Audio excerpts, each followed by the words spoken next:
Good evening everyone. Audio video clear है आप लोगों तक?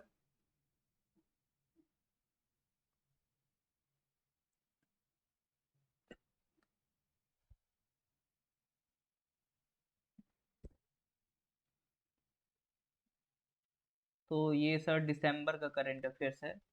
आज हमारा दिसंबर का good evening everyone. Audio video clear है आप लोगों तक? दिसंबर का लास्ट क्लास होगा, है ना? इसके बाद जब भी नेक्स्ट क्लास होगा तो हम लोग फिर जनवरी 2023 से नया करंट अफेयर शुरू करेंगे, है ना?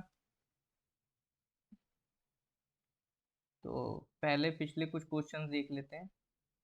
देखें, भूल गए कि याद है। What is the name of the kite which has been recently trained by the Indian Army to prey on enemy drones? Arjun, Ashoka, Nakul, Jatayu.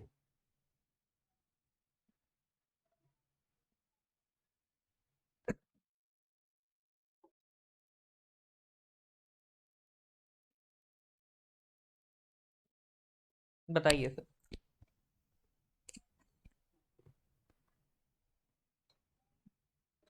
ये नाम क्या था? अर्जुन था। ठीक है, बिल्कुल सही बात।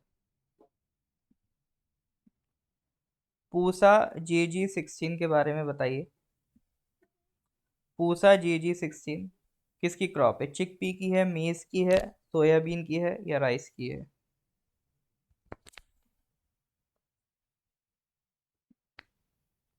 पूसा JG16 किसकी क्रॉप है?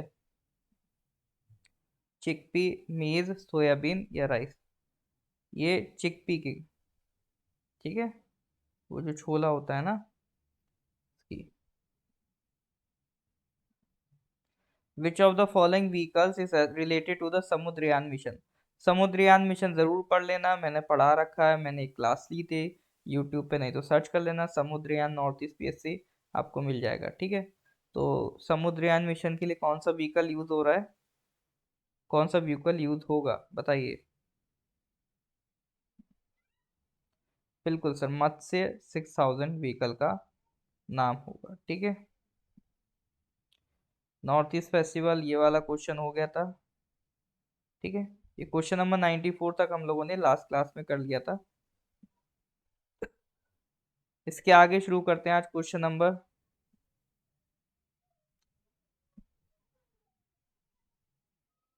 शुभ शुभ संध्या उपांग जी, कैसे हैं आप?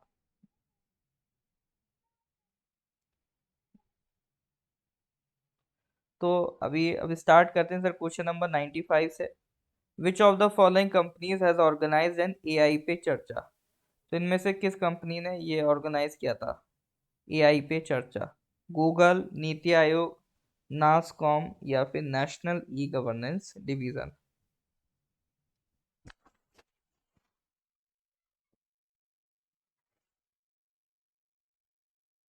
बताइए जनाब।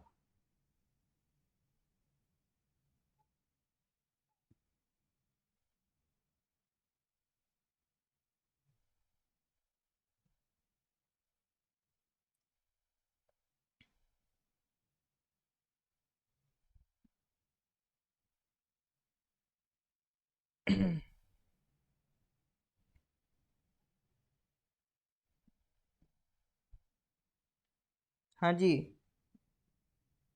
Recently, which of the following organizations slash companies has organized an AI पे चर्चा? गूगल, नीति आयोग, नासकॉम या फिर नेशनल ई गवर्नेंस डिवीजन?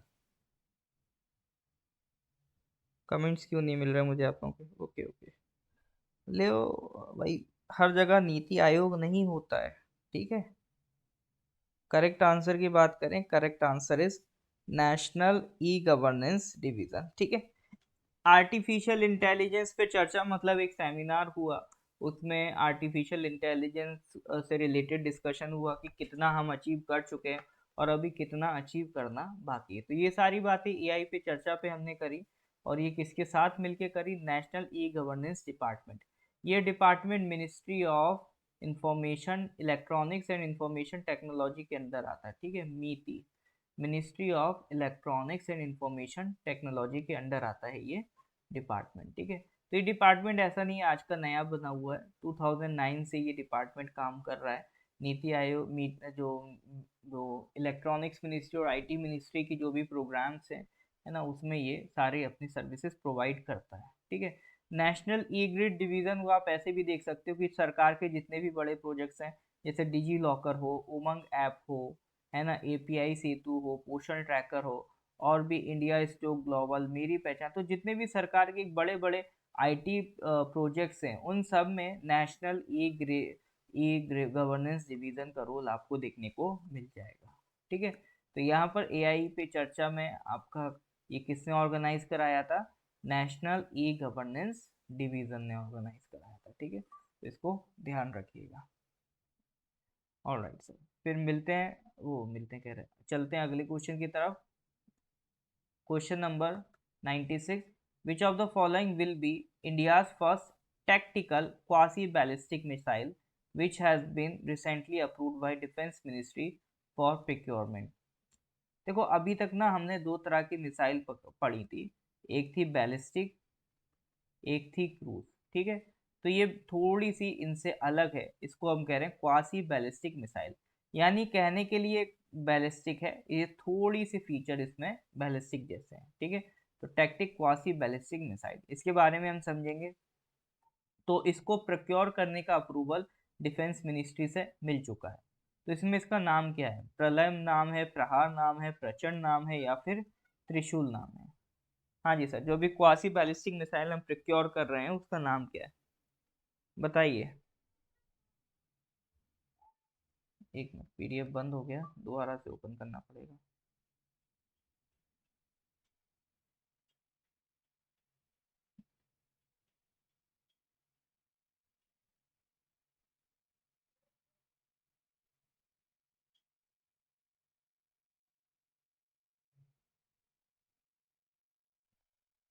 बताइए सर। तो सबसे पहले मिसाइल के नाम की बात करते हैं। मिसाइल का नाम तो है प्रलय, प्रहार नहीं है। ठीक है, क्या नाम है सर? प्रलय नाम है। अब समझ लेते हैं। देखो, दो तरह की मिसाइल सिस्टम होता है, एक होता है बैलिस्टिक, एक होता है क्रूज। डिफरेंस ये होता है कि बैलिस्टिक मिसाइल में क्या होता है, एक बार आपने इनको छोड़ दिया, डायरेक्शन सेट कर दिया, तो ये वहीं जाके गिरेंगे। इनकी कोई बहुत एक्यूरेट लोकेशन नहीं होती है, मतलब एक जब बड़े एरिया को टारगेट करना होता है, कोई एक सटीक फिक्स लोकेशन नहीं होती है हमारे पास, तो हम यूज करेंगे बैलिस्टिक मिसाइल। एक बार इसमें जो डायरेक्शन सेट कर दिया तो ये वहीं जाके गिरेगी। लेकिन क्रूज मिसाइल का ऐसा नहीं है। क्रूज मिसाइल का क्या है, इसमें आप जब ये लॉन्च कर दो उसके बाद भी इसको मनूवर कर सकते हो। मतलब अगर मान लो ये मिसाइल ऐसी जा रही है, आप सोचो बीच में मैं इसको इधर घुमा दूं, तो बिल्कुल घुमा सकते हो। तो क्रूज मिसाइल हम तब यूज करते हैं जब हमें कहीं पर प्रिसाइज अटैक करना है। ठीक है। और बैलिस्टिक मिसाइल आपका लॉन्ग रेंज की होती हैं, क्रूज मिसाइल आपका शॉर्ट रेंज की होती हैं। ठीक है, ये डिफरेंस है। क्रूज मिसाइल शॉर्ट रेंज की होंगी, बैलिस्टिक लॉन्ग रेंज की। तो जनरली इनका यूज तब है कि जैसे मान लो कल हमें, मतलब हमने डिसाइड कर लिया कि हाँ नहीं, यहाँ से दूर एक देश है, इसको हमें उड़ाना है, तो हमारे पास प्रिसाइज लोकेशन नहीं है, हमें बस इस देश को उड़ाना है, तो कहीं भी गिरेगी इस देश में, हम ऐसी सेट कर देंगे बैलिस्टिक मिसाइल। तो बैलिस्टिक मिसाइल बहुत एक्यूरेट नहीं होती, प्रिसाइज लोकेशन के लिए यूज नहीं होती हैं। जब ओवर ए लार्ज एरिया में कहीं पर अटैक करना होगा तो हम यूज करेंगे बैलिस्टिक मिसाइल्स। लेकिन अब एक और टाइप की मिसाइल आई है, क्वासी बैलिस्टिक। इसकी खास बात यह है कि ये लॉन्ग रेंज तो होगी, दूर तक तो जाएगी, लेकिन इसको मनूवर भी कर पाएंगे। मतलब इसको ऐसा नहीं कि एक बार लॉन्च कर दिया तो फिर इसको मनूवर मतलब घुमा फिरा नहीं सकते, इसको घुमा फिरा भी सकते हैं। यानी इसमें कुछ फीचर क्रूज के भी हैं, कुछ फीचर बैलिस्टिक के भी हैं। तो इसीलिए इसको हम क्या कह रहे हैं सर? Quasi ballistic missile. समझ में आ रहा है? तो इसमें आप जैसे एक बार इसको लॉन्च कर दिया तो ऐसा नहीं वही ट्रेजेक्ट्री चलेगी, इसमें आप इसकी ट्रेजेक्ट्री चेंज भी बीच में कर सकते हो।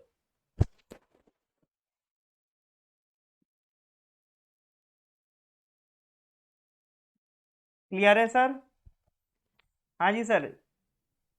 Quasi ballistic, ballistic cruise missile, ये समझ में आ रहा है कि नहीं आ रहा है? गिव मी थम्स अप अगर समझ में आ रहा है तो।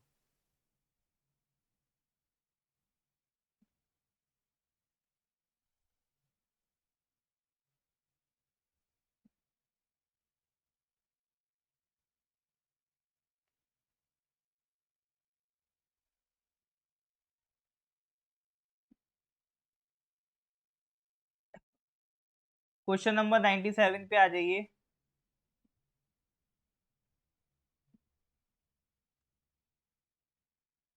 Recently CE20 engine which is a cryogenic rocket engine was successfully operated with a thrust level of 22 T at the cryogenic main engine and stage test facility at ISRO propulsion complex in which of the following states?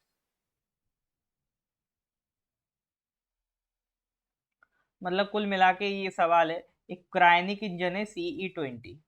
अभी हम देखेंगे cryonic engine होता क्या है। तो एक cryonic engine किस state में अभी इसको ऑपरेट किया गया है?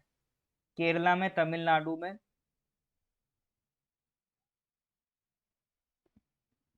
गुजरात में, या फिर आंध्र प्रदेश में। अभी ये CE20 नाम का एक क्रायोजेनिक इंजन है, किस स्टेट में ऑपरेट किया गया है, ये क्वेश्चन है।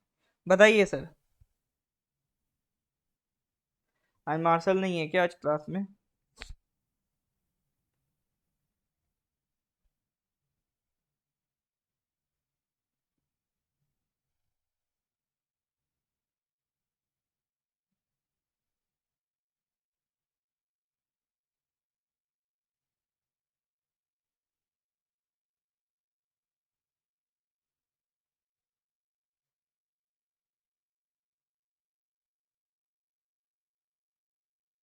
कुछ भी सर लगाइए तुक्का। चलो, क्या लगा रहे हैं? डी। चलो मार्शल जी हैं, ऑल राइट सर, डी लगाएंगे। तो क्रायोनिक इंजन को, वैसे इंजन जनरली कोस्टल एरियाज में ही होते हैं और सब कोस्टल एरियाज ही हैं, खैर। तो तमिलनाडु में, ठीक है। तो क्रायोनिक इंजन को कहाँ टेस्ट किया गया? CE20 को तमिलनाडु। अब सवाल आता है कि सर ये क्रायोजेनिक इंजन होते हैं क्या है? क्रायोजेनिक इंजन, देखो, रॉकेट्स में जो आपका प्रोपल्सन होता है, मतलब जो आपने देखा होगा एक थ्रस्ट जनरेट होता है, यहाँ से आग निकलती है, उस आग के फोर्स से वो रॉकेट आप ऊपर उठता है। तो यहाँ पे जो थ्रस्ट जनरेट होता है, तो इसमें जो आपका पावर है, पावर जनरेट करने के लिए हमने डिफरेंट डिफरेंट फ्यूल्स यूज करे हैं। जब शुरुआत किया था रॉकेट साइंस में, तो हम सॉलिड फ्यूल्स तक थे, हम सॉलिड फ्यूल यूज करते थे। सॉलिड फ्यूल आप समझ सकते हो, जैसे एक होता है बारूद, ठीक है, पाउडर। उस पाउडर को बर्न करोगे, फिर आपका जो इंजन है पावर में आ जाएगा। फिर हम थोड़ा सा इम्प्रूव करें और थ्रस्ट को पावरफुल और एफिशिएंट बनाने के लिए हम लिक्विड फ्यूल यूज करने लगे, है ना। लिक्विड फ्यूल्स तो आपने देखा ही है। फिर अब हम एक और सबसे एडवांस कैटेगरी अभी तक की जो आ गई है, वो है sir cryogenic fuel. Cryogenic fuel क्या है? लिक्विड नाइट्रोजन को बहुत ही नेगेटिव टेम्परेचर में हम लोग इग्नाइट करेंगे, ठीक है। बहुत ही नेगेटिव टेम्परेचर में लिक्विड नाइट्रोजन और ऑक्सीजन को बर्न करने से जो हमें एनर्जी मिलेगी, वो उससे जो इंजन चलेगा उसे कहेंगे क्रायोजेनिक इंजन, ठीक है। क्रायोजेनिक का मतलब क्या होता है? क्रायोजेनिक का मतलब होता है मटेरियल्स की study eight very low temperature. कोई भी मटेरियल बहुत ही लो टेम्परेचर पे कैसा परफॉर्म कर रहा है, ठीक है, और वो हैवियर ऑब्जेक्ट्स को कितना उठा सकता है, ठीक है। जो भी आपके मटेरियल्स हैं, लो टेम्परेचर पे कैसा बिहेव कर रहे हैं, और क्या वो इतना थ्रस्ट जनरेट कर सकते हैं कि वो स्पेस में किसी हैवी ऑब्जेक्ट को उठा पाए। तो ये सारी स्टडी कहलाती है आपकी क्रायोजेनिक्स की स्टडी, ठीक है। तो क्रायोजेनिक इंजन आपको फोर्स ज्यादा प्रोवाइड करता है, मतलब ये ज्यादा एफिशिएंट होते हैं। सेम अमाउंट ऑफ फ्यूल जो लिक्विड इंजन यूज करेगा, उसी सेम अमाउंट में ये ज्यादा फोर्स आपको प्रोड्यूस करके देंगे। तो इसमें आपका लिक्विड, सॉरी नाइट्रोजन कह गया मैं, लिक्विड ऑक्सीजन और लिक्विड हाइड्रोजन को हम यूज करते हैं। प्रोपेलेंट्स का मतलब फ्यूल, ठीक है। तो लिक्विड ऑक्सीजन और लिक्विड हाइड्रोजन को यूज कर रहे हैं। टेम्परेचर आप देखो -180 डिग्री सेंटीग्रेड, -250 डिग्री सेंटीग्रेड। तो लिक्विड ऑक्सीजन, लिक्विड हाइड्रोजन, इनका use at very low temperatures to lift the heavy object. तो इसमें यूज होने वाले ये जो फ्यूल हैं, ये क्रायोजेनिक फ्यूल हैं, और इससे चलने वाला जो इंजन है वो कहलाएगा क्रायोजेनिक इंजन, ठीक है। तो ये है आपका क्रायोजेनिक इंजन। तो क्रायोजेनिक इंजन की बात समझ में आ रही है कि नहीं आ रही है? हाँ जी सर। जैसे आप जब अभी रॉकेट्स के सैटेलाइट लॉन्च व्हीकल देखोगे तो आप देखोगे कोई सिंगल स्टेज व्हीकल है, कोई डबल स्टेज, कोई ट्रिपल स्टेज। तो ट्रिपल स्टेज में आपका सॉलिड फ्यूल भी होगा, लिक्विड फ्यूल भी होगा, और आपका क्रायोजेनिक फ्यूल भी होगा। ठीक है, क्लियर है? तो please give me a thumbs up. Thank you चलसा जी। क्लियर है यहाँ तक? क्रायोजेनिक इंजन का मतलब समझ में आ रहा है? इसमें फ्यूल में या कह लो प्रोपेलेंट में आप क्या यूज कर रहे हो? इसमें आप लिक्विड ऑक्सीजन यूज कर रहे हो, और इसमें सर लिक्विड हाइड्रोजन यूज कर रहे हो। ठीक है।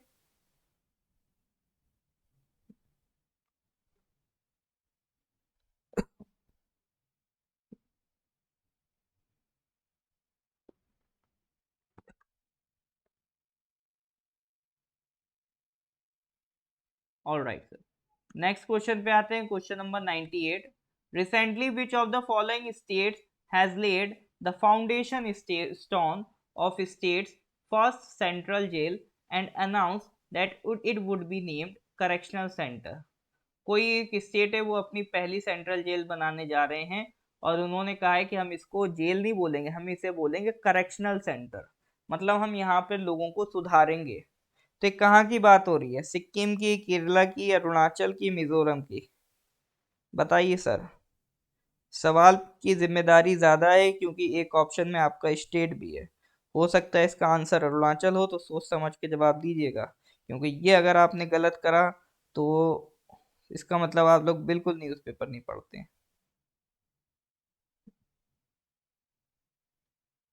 केरला तुक्का?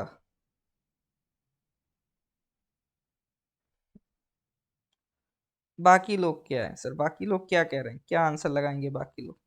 सब कमेंट करिए सर।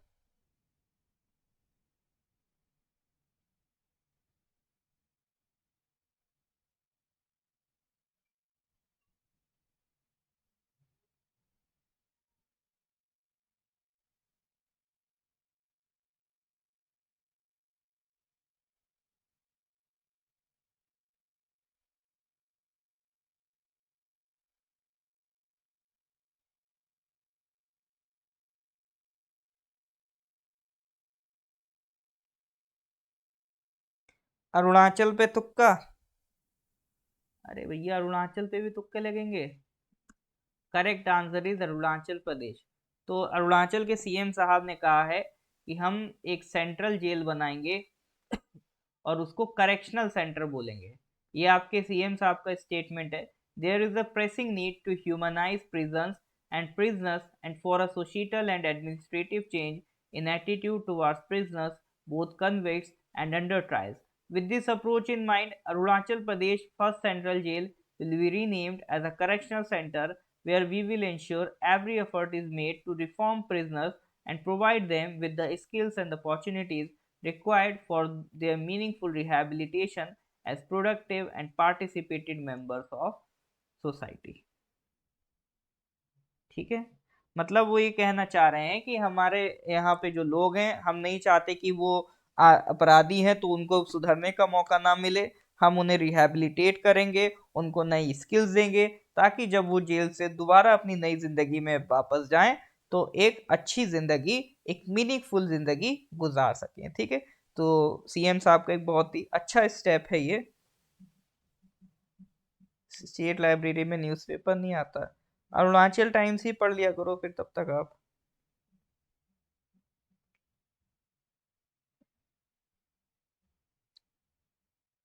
चलो जी, ये क्वेश्चन नंबर हो गया 98। Question number 99। Uttar Pradesh first wellness and care centre Ullas for senior citizens above 65 years of age will be set up in which of the following city?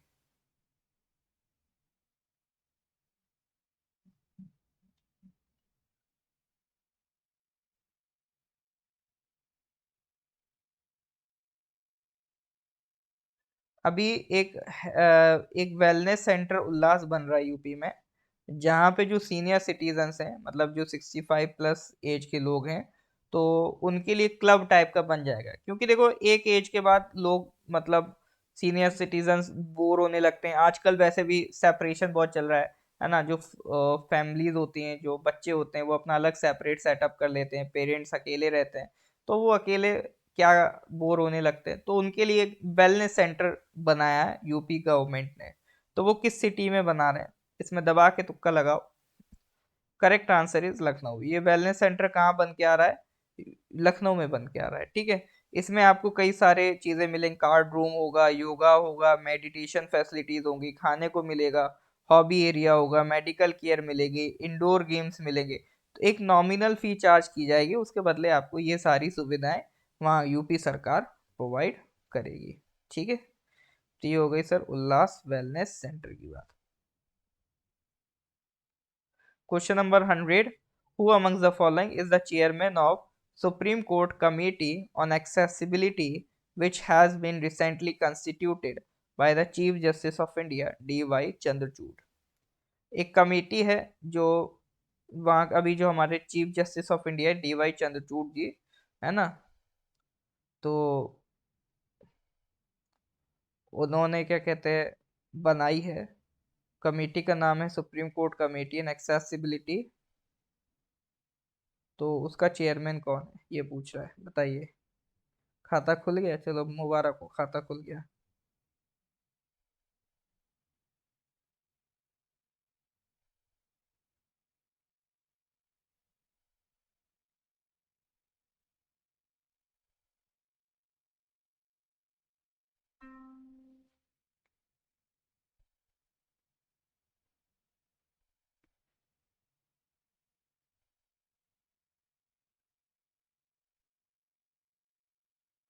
हाँ जी सर, बताइए इसका करेक्ट आंसर क्या होगा।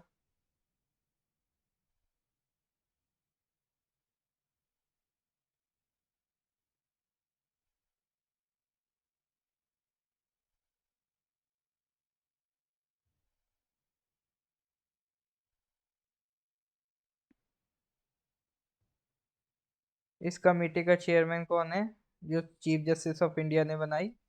Correct answer is justice S Ravindra Bhatt, ठीक है। इस committee के चेयरमैन है जस्टिस एस रविंद्र भट्ट। देखो अभी क्या है ना, जैसे हम लोग बहुत डिसेबल फ्रेंडली इंफ्रास्ट्रक्चर हमारे पास नहीं है, लेकिन अब धीरे धीरे अवेयरनेस बढ़ रही है, तो गवर्नमेंट और डिफरेंट डिफरेंट ऑर्गेनाइजेशंस इसके लिए काम कर रही हैं।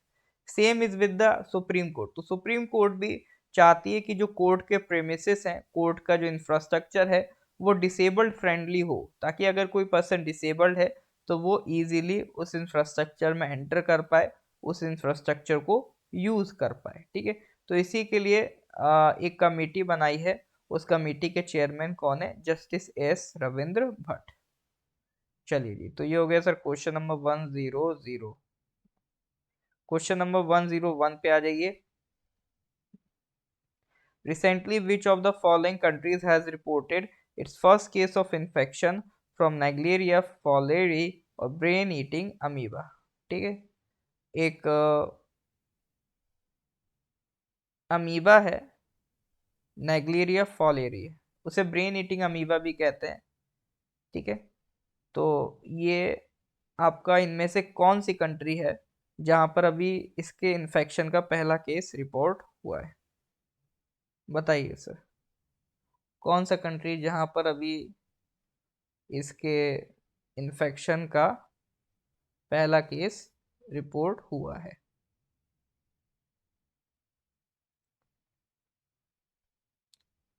Chandni Chowk to China? फिर से चाइना पे इल्जाम लगा रहे हैं? चाइना ही लग रहा है देखो, तुक्के कहाँ कहाँ जा रहे हैं, चाइना लग रहा है सर। करेक्ट आंसर देख लेते हैं। नहीं भैया, हर बार चाइना नहीं होता है। ये अभी पहला इन्फेक्शन रिपोर्ट हुआ है साउथ कोरिया। मैंने ये नहीं पूछा कहाँ से फैला है, अभी इसका पहला केस कहाँ देखने को मिल रहा है? साउथ कोरिया में देखने को मिल रहा है, ठीक है। तो ये एक तरीके का क्या है, अमीबा है, ठीक है। इससे लोगों को इन्फेक्शन होता है। ये अमीबा नोज के थ्रू ये हमारी ह्यूमन बॉडी में एंटर करता है और ह्यूमन बॉडी से कहाँ पहुंच जाता है, ब्रेन में पहुंच जाता है, और ब्रेन को ये क्या करता है, डेड कर देता है। ठीक है, ये पहुंचता लेकिन कहाँ से है, ये नोज के थ्रू पहुंचता है। ठीक है, और ये ब्रेन को डेड कर देता है। तो ध्यान रखिएगा, क्वेश्चन नंबर 101। अमीबा का नेम बता तो दिया, नेग्लेरिया फॉलेरी, नेग्लेरिया फॉलेरी। ये अमीबा का तो नाम है, ये जो आप देख रहे हो नेग्लेरी, ये लिखा है नेग्लेरिया फॉलेरी, ये अमीबा का तो नाम है।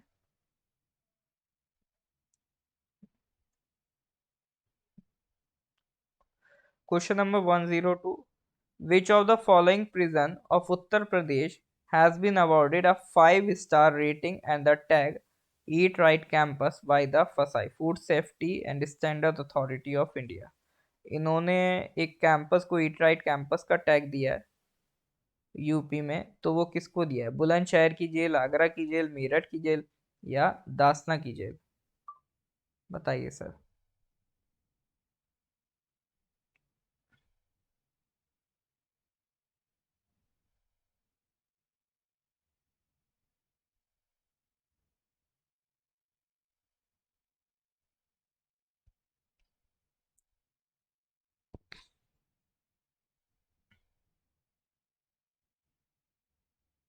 ईट राइट कैंपस का जो टैग है, जो फसाई देता है, वो किसको मिला है सर अभी?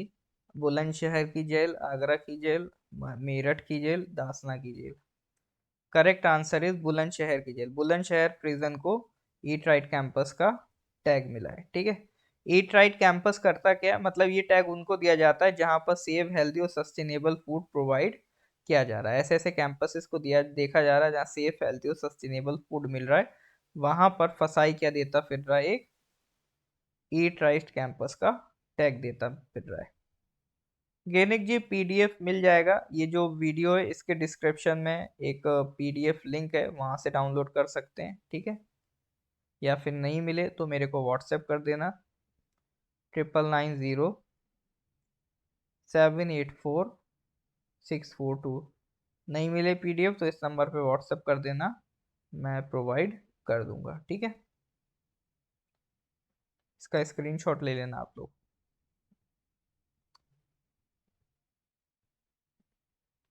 Question number 103. Recently, which of the following organizations has developed the first indigenous vaccine for H9N92 virus? तो H9N92 वायरस की पहली इंडिजीनियस वैक्सीन, मतलब पहली इंडियन वैक्सीन किसने बनाई थी? नहीं मार्शल जी, इधर तो कोई दिक्कत नहीं है, हो सकता है आप ही की तरफ से रहा हो, इधर से कोई दिक्कत नहीं है।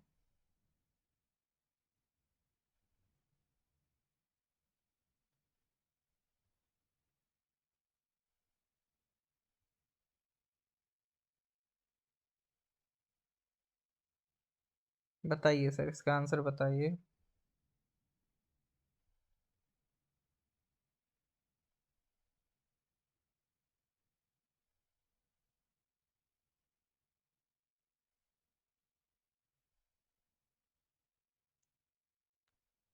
First time? अरे वाह, इसमें तो सर ई भी है, तो इसी बात पे ई पे तुक्का लगाएंगे सब हैं। पहली बार सर ई ऑप्शन दिख रहा है, ई पे लगा देते हैं। तो विच of the following has developed the first indigenous vaccine for H9N2? Correct answer, चलो भावना में बह के आपने लगा दिया, कोई बात नहीं। हर वैक्सीन ऐसा नहीं है कि सीरम इंस्टीट्यूट ऑफ इंडिया ही बना रहा है। ये H9N92 ये जानवरों का वायरस है। ठीक है, ये क्या है, एक तरीके का बर्ड फ्लू है, ह्यूमन इन्फ्लुएंजा भी फैलाता है, साथ ही बर्ड फ्लू भी बनाता है।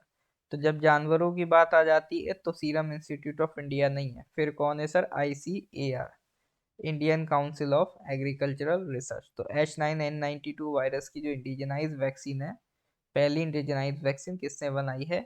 ICAR, Indian council of agricultural research and national institute of high security animal diseases. ठीक है, नहीं साथ इन्होंने मिलके बनाई है।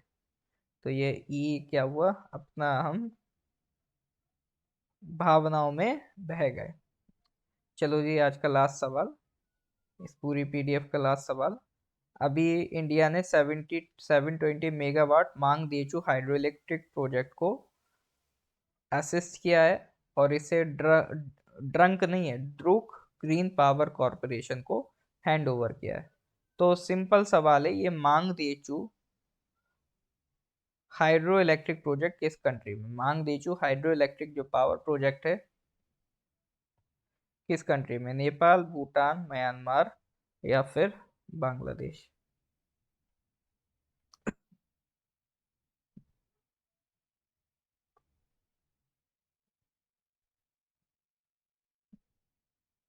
नेपाल, भूटान, म्यांमार या फिर बांग्लादेश, बताइए sir.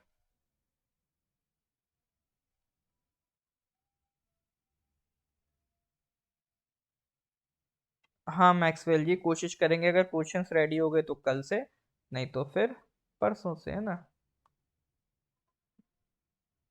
A and B last. अरे भैया, भूटान, ठीक है, correct answer. Mangdechhu hydro electric power project कहाँ पर है आपका, भूटान में, ठीक है, ये भूटान में। चलो जी, तो इसके साथ साथ दिसंबर 2022 का करंट अफेयर्स खत्म होता है। ये जर्नी हमने शुरू करी थी, जैसे आप लेक्चर नंबर देख रहे होगे, लेक्चर 192 है। तो लेक्चर 1 से शुरू करा था, और लेक्चर 1 था आपका जनवरी 2021 का, और 2021 से हमने दिसंबर 2021 का करंट अफेयर्स खत्म करा।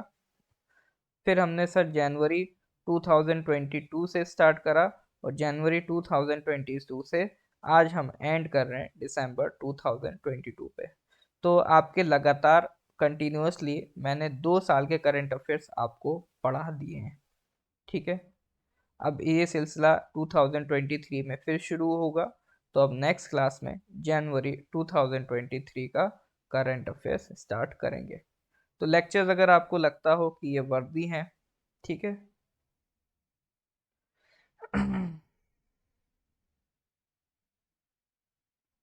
तो इसको लाइक कर दीजिए और ज़्यादा से ज़्यादा शेयर कर दीजिए, है ना। क्वेश्चन नंबर 102 आंसर था बुलंदशहर प्रिजन, ठीक है। हाँ, बुलंदशहर प्रिजन। तो नेक्स्ट क्लास में मिलेंगे। देखो, मिनिमम 6 मंथ्स का करंट अफेयर्स पढ़ना है, जिस दिन आपका एग्जाम हो उससे पिछले 6 महीने के कम से कम करंट अफेयर्स पढ़ के जाने हैं। अब अगर आपका एग्जाम जैसे जुलाई में है, तो मिनिमम जनवरी से जून तक का करंट अफेयर्स आपको पढ़ना है, मिनिमम है ये, ठीक है। तो नेक्स्ट क्लास में सर हम लोग पढ़ेंगे जनवरी 2023 का करंट अफेयर्स, ठीक है। तो मिलते हैं सर अगली क्लास में, till then goodbye, have a nice day.